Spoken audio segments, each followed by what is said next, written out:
Take it away, Rick. Thank you, Karen, and welcome everyone.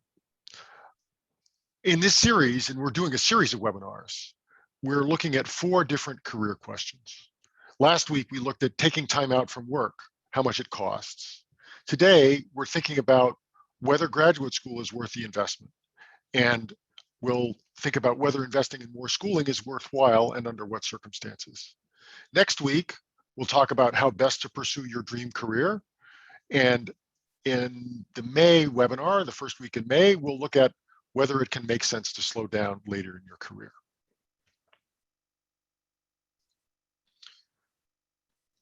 The series is really all about human capital. Human capital is your largest lifetime asset, and financial planning is about much more than just financial assets and investments.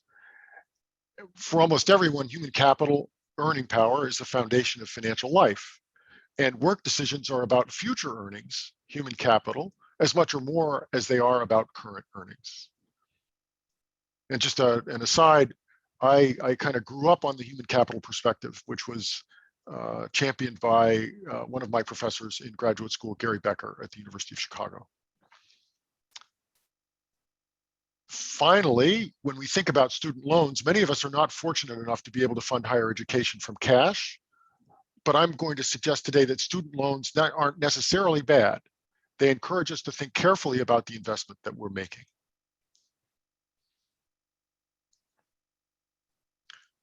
Today, we're thinking about graduate school and whether it's worth it.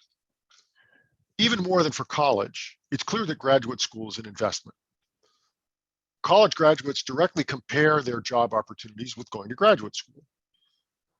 I'm going to suggest today that the full comparison of graduate school with a current job opportunity involves thinking about the opportunity cost of graduate school, that is the earnings that one gives up in order to go. And it also requires looking out over your entire working life. And finally, that the explicit inclusion of loans makes the comparison between graduate school and no graduate school and the decision more accurate.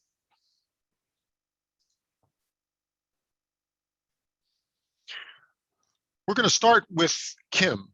Kim is a prospective graduate student. She's 22, and I'm going to suggest that she's the prototypical potential graduate student. And I'm a little bit jokingly, I say, what do you do with a BA in history or English? And in reality, there are a lot of possibilities, but crudely, I guess one could say that there's not a direct line between a history major or an English major and a particular career. I would hasten to add that many people with history majors and English minors, or English majors and history minors, do very well without going to graduate school. But I've picked Kim because actually she's kind of a prototypical law student. History, I think, is a major that often leads to law school, and so we're going to think about her in that light. And to make the analysis really simple, we're going to assume that Kim rents an apartment for the rest of her life at $1,500 a month, and that kind of takes housing and that kind of thinking completely out of the discussion, so that we can focus just on earnings, which is a large part of what the decision about whether to, a large part of the economic decision of whether or not to go to graduate school. But before we think about law school, let's think about what graduate school might mean. And it covers a wide range of possibilities. There are many professional schools, more even than I've listed here: dentistry, law, and medicine, but you could think of architecture or psychology and the social services, business. And then there are academic disciplines, more academic disciplines: the hard sciences, physics, chemistry, biology, soft sciences, economics and sociology, humanities, English, arts, and history. And each one of them has its own special character. Each one of them has its own tuition expenses, its own program duration. Some are longer, some are shorter, and its own prospective future income distribution. And all of those factors are important when we're thinking about whether or not to go to graduate school from an economic or a financial perspective. Let's start by looking at these particular graduate schools. And we have data from the Bureau of Labor Statistics on earnings, and it's pretty recent data, 2019 data, on what dentists and lawyers and medical doctors or physicians earn, and also on what college graduates without graduate degrees earn. And we see on this table here how long graduate school is.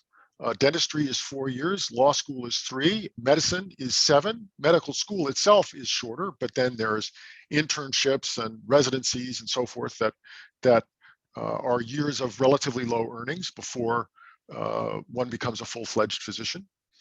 And then we have the average tuition and fees. This is a little bit different vintage, this data, but dentistry or dental school is $62,000 a year, and law school about 41, medical school about 57. And then we see the median earnings for each profession. And also, I'm going to suggest importantly that we think not just about the median, but the range of possibilities. And so we're looking at the 25th percentile and the 10th percentile. And so the median is the sort of the middle of the earnings distribution.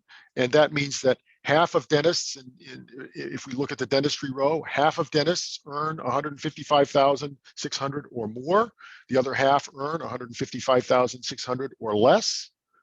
But then if we think of the percentiles, 25% of dentists earn $113,000 a year or less, and 10% earn $80,000 a year or less. And then the same interpretation applies to the rows for lawyers and for doctors. Let's move on now and see how those might influence the way we think about the graduate school investment. Well, what is that investment? An important part of the investment is the tuition that one pays. And I'll look back for just a second. We have the tuition here, tuition and fees for each of these professions, but that's not the full story, because the number of years that one is attending graduate school also matters. And if we multiply the annual tuition by the number of years, we get these numbers, about $240,000 for dentistry, about $225,000 for medicine. And you might say that I've done the multiplication wrong, but medical school actually is only 4 years. So one pays tuition for 4 years. And the remaining 3 years of of residency and internship, there is no tuition. There's a relatively low salary, but there's no tuition. And then law school comes in at the least expensive at about $125,000. Now, all of these are big numbers, and they are not small. I would suggest, though, that they look more reasonable if you think about them in the scheme of a 45-year working career, in which case they're of the order of $5,000 a year or less. And then implicitly, the question is, can I, if I get one of these degrees, earn $5,000 a year more with the degree than without it? Now, you might ask why we're not considering room and board as part of the investment as well. And the reason is that people have to pay to have a place to live and a place to eat, whether they go to graduate school or not. So it's not a different expense, whether one goes to graduate school or not, and therefore it doesn't count as part of the investment. A very important part of the investment, though, is the income that one has to give up. If one goes to graduate school, one is usually not earning or not earning much. There are, and one can get campus jobs or internships, but typically they're not that remunerative. For simplicity here, we've modeled them as having no income. So people who are going to graduate school have no income. But if they were working, they would have the median income, which we said was just shy of $60,000 a year for college graduates. So while they're in school, graduate students are giving up this income.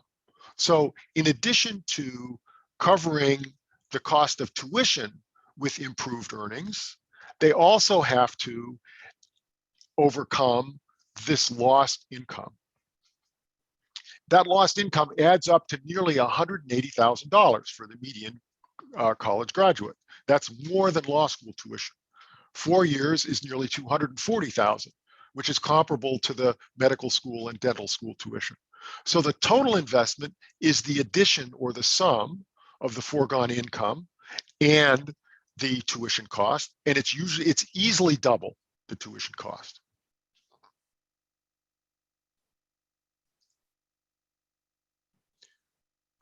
So is it worth it? The short answer is, if the graduate student earns the median income in their profession, it's comfortably worth it. We look here at how much people could spend on consumption, that is after taxes and after room or after rent, how much they could spend on day-to-day living. And without professional school, Kim could spend about $19,000 a year. But with law school, if she can get the median income, almost $40,000. If she went to dental school, which she's not thinking about, almost $50,000. And if she could go to medical school, she'd earn almost $60,000. Now, I didn't mention that Kim just cannot stand the sight of blood. And so neither dental school nor especially medical school is in the feasible set for her. But if she could, then dental school and medical school would also be reasonable investments.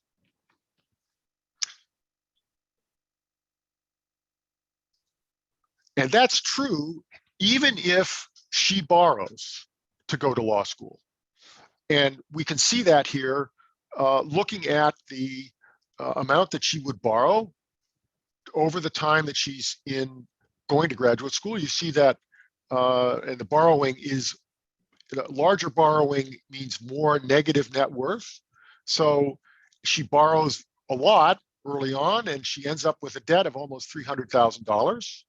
And it takes her a long time to pay that debt off until she's 37 or 38. So that's 14 years. And that seems like a long time, and it is. But nevertheless, she still accumulates a significant pool of assets by the time she retires. And that is sufficient to support her comfortably throughout retirement until here she starts Social Security benefits, and here and she goes through retirement and has enough money to support her living standard at that $39,000 a year figure that we talked about throughout her life, even though she borrows. So the loan and the investment is worthwhile if she can get the median income. Suppose she can't, though. Suppose that instead of the law school median income, she gets only the 25th percentile or the 10th percentile. If she gets the 25th percentile, she just does a little bit better than breaking even. And if she gets the 10th percentile, she has a lower living standard than if she'd never gone to law school at all. That would be unfortunate. Now, people who get graduate degrees tend to work longer than people who don't. And we could think about Kim perhaps, instead of working to 65, working until 75. And does that improve her living standard enough to make it worthwhile for her to have gone to graduate school? It can. If she's at the 25th percentile and works till 75, her living standard is now substantially higher. But at the 10th percentile, it's still not enough to work a lot longer. Now, you could say, well, do lawyers really earn that little? I mean, could they earn as little as, and I'm sorry, I've forgotten exactly what we said, so let's go back for a moment and see. We said, do they really earn as little as $60,000 a year? And the answer is, as I'm sure you expect, yes. But it depends on a lot of things. It depends on, first of all, where they work. We have here an indication that if Kim could get a job on the West Coast in California or in the Boston, New York, or Washington areas, that she'd likely do quite well. These are the earnings, the median earnings now of lawyers in these various metropolitan areas. You see that in California, the median lawyer earns a very comfortable 160,000 in LA, or 207,000 in the San Francisco area, 150,000 in Boston, 160,000 in Washington, D.C. But on the other hand, if she's not working on the coasts and she's not working in a city, she could end up earning 36,000 in Arkansas, or 53,000 in Indiana. Not nearly as interesting a number. And this geographic dispersion is important for Kim to understand, because she might have some idea about where she wants to live. Now, there's another important factor that influences how much lawyers earn, and that is what industry they work in. And on the left here, we have some high earnings industries. I've picked 5 of the top 10 or 15 according to Bureau of Labor Statistics. So if Kim could be a motion picture lawyer, or work in computers, work on Wall Street, manufacturing cars, maybe Tesla, primary metal manufacturing. I'm not sure exactly how that works. I know that US Steel is not doing so well these days, but the lawyers are.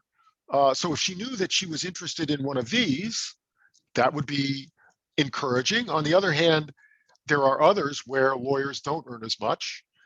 These are largely the social services and government on this side.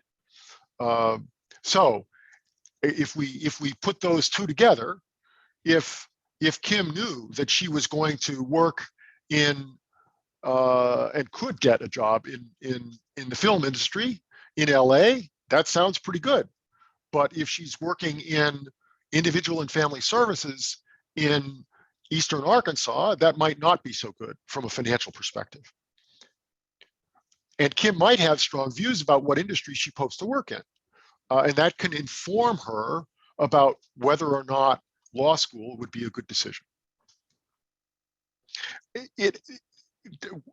Her choice about the industry she hopes to work in can also inform her about whether or not she wants to take loans, because some student loans can be forgiven for graduates that pursue certain career paths.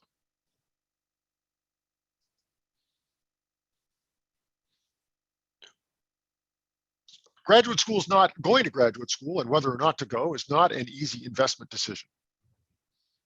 Future earnings forecasts are opaque.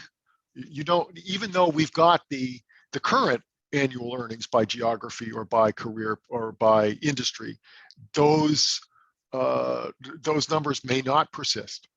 The world is constantly changing. Still, there is some information that's available, and it's better to have a rough forecast than no forecast. I would also suggest that it's important to seek an objective perspective. If you can talk to, in this case, lawyers who are in the profession now, and especially lawyers that are new to the profession now, you can get a perspective that may be more accurate and more objective than you might develop on your own. You might learn, for example, that there are reasons that lawyers in the technology industry are well paid. It might be that they're working very, very long hours, and that might not be so attractive. Secondly, that there something that we really haven't talked about here is what we could call the option value of the law degree. It may be that even though one ends up not liking to work in the law, that one can get an interesting job given that one has a law degree that one doesn't. I would not recommend that people go to law school or any other professional school simply because of the option value. But it's useful to recognize that it's there. And finally, thinking about the student loans is important. You can predict the impact of a student loan. You can tell what the annual payments will be. You can apply that to your other expenses and to your expected earnings and see whether you can manage the loan. So using that, developing a forecast of what your earnings might be in the future helps you decide whether or not to take the loan. And just doing that kind of analysis would help avoid the unfortunate situation that a lot of people that have student loans are in today, which is they have a loan, they owe the money, but they're not working in the industry that they thought they were going to be working in, or they're not earning as much as they had hoped they would.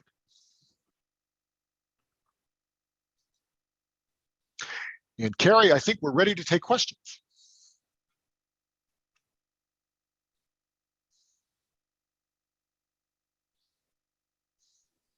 Okay, great. Well, one of the questions that has come up quite a few times is what is a reasonable amount of student loan debt? I mean, is it a percentage of your earnings, or, you know, I mean, how do you determine what is appropriate? That's a really good question. I will go back to the, if we think back to Kim's situation, I think there are a couple of ways to think about it. One is you can compare, in addition to knowing the total amount of the loan, just as with a mortgage or any other loan, you can determine what the annual payment would be. And then you can compare that annual payment to the expected earnings that you will have. And if you have some sense of what those expected earnings are, and you have some sense of what your costs will be for rent, food, and that sort of thing, you take your expected costs for day-to-day living, you add the loan cost, you look at a rough estimate of what your after-tax earnings will be, and then you can see whether that's something that you could manage or not, something that you could afford.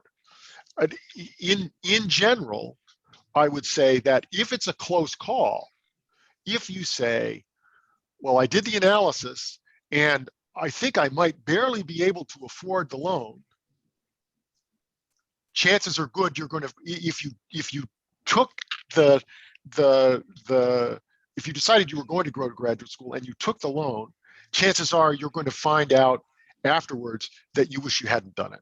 Because you're always going to be, I shouldn't say always, often optimistic about what the earnings are going to be, and often optimistic about how little it will cost to live. So one will tend to round down one's costs and round up one's earnings. And if you do that and you find it's still a close call, chances are good that it's not a good loan to have taken, or not a good loan to take. There should be a substantial margin between the amount that you have to borrow, thinking now purely from a financial perspective, because people go to graduate school for non-financial reasons as well, right? Someone might say that they want to become a nurse, let's say. They have a very strong desire to help someone, to help people who are sick and to help people feel better. And someone who's planning to become a nurse might do the analysis and might come out close, and they might say, well, it's worth it to me because I've always dreamed of being a nurse, and I'll take my chances. But if you're thinking about it from the perspective of, I'm thinking almost purely an economic decision. I like my job. I have a good job. Or I like the job that I could get coming out of college. And maybe you're 2 or 3 years into the job and now you're thinking about going back to graduate school. That is often a more purely economic or financial decision. And then there should be a good margin there. A good, strong evidence that this will be a profitable financial decision. Mm-hmm. Okay. Well, I mean, in that same vein, there's been a lot of talk lately about student loan forgiveness. I don't know, can you speak to that at all? Or, I mean, do you know any more than any of us? I see what everybody sees. I see that that a lot of people, a lot of younger people have a lot of student loan debt. And um, uh, the sense I have is that many of them are very unhappy with the debt that they have. They're not earning more or enough more than they would have earned without the debt and without the education that they got.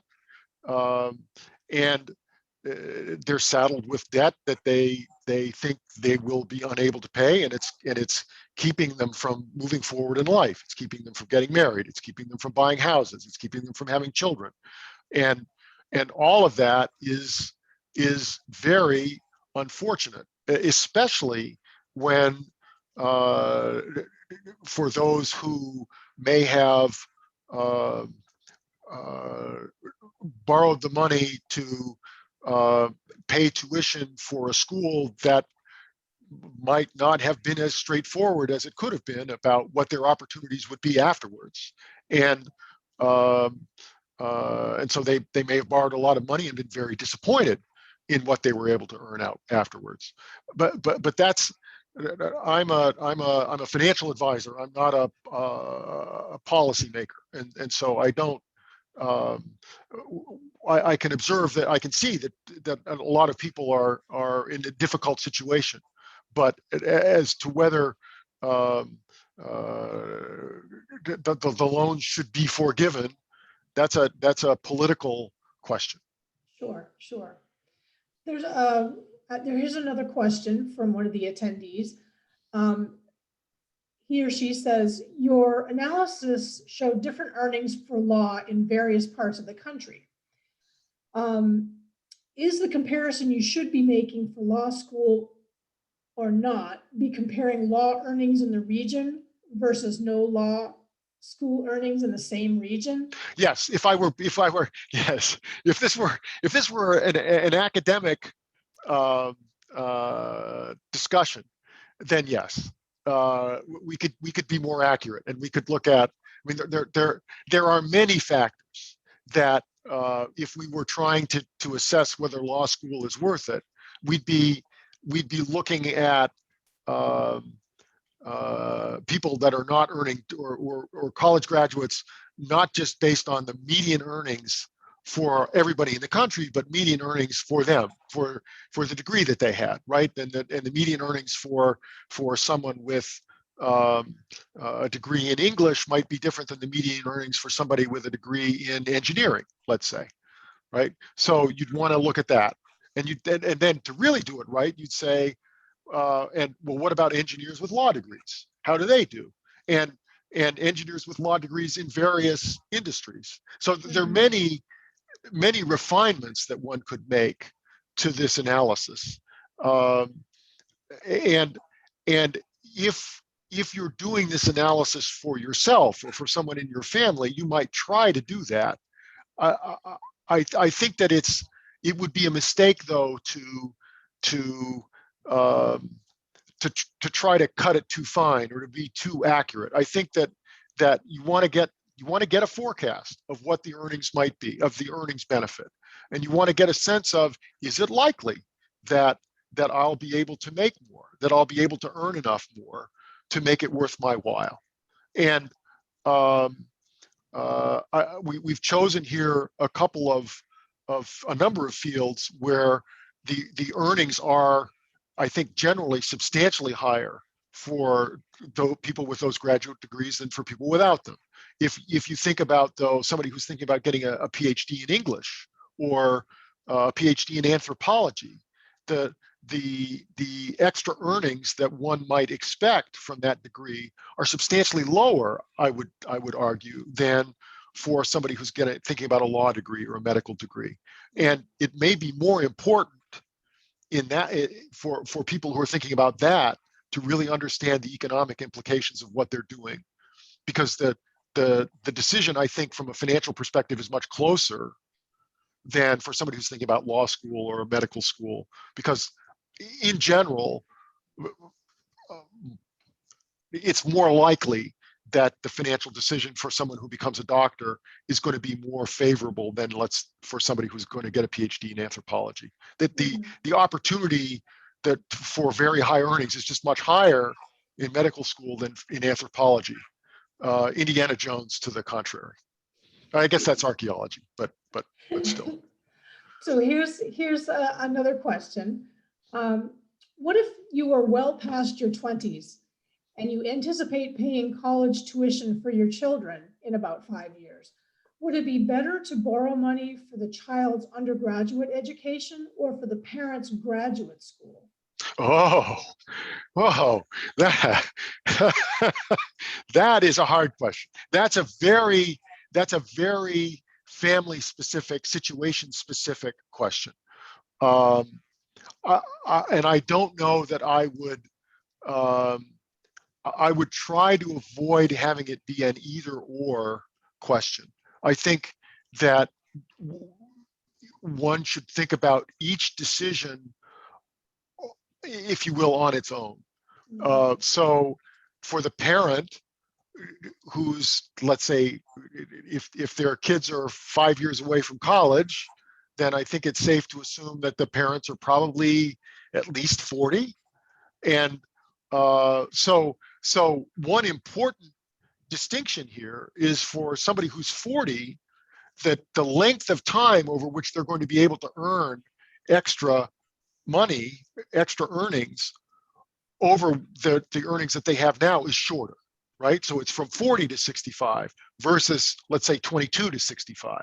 So there's 25 years for the parent to earn the extra returns. There's 45 years for the child to earn the extra returns.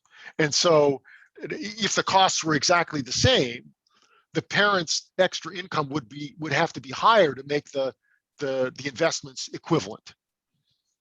Okay, right. From a purely financial perspective, that's right. Sure. Another person asks, do you think business degrees, I assume graduate degrees, are worth it? That is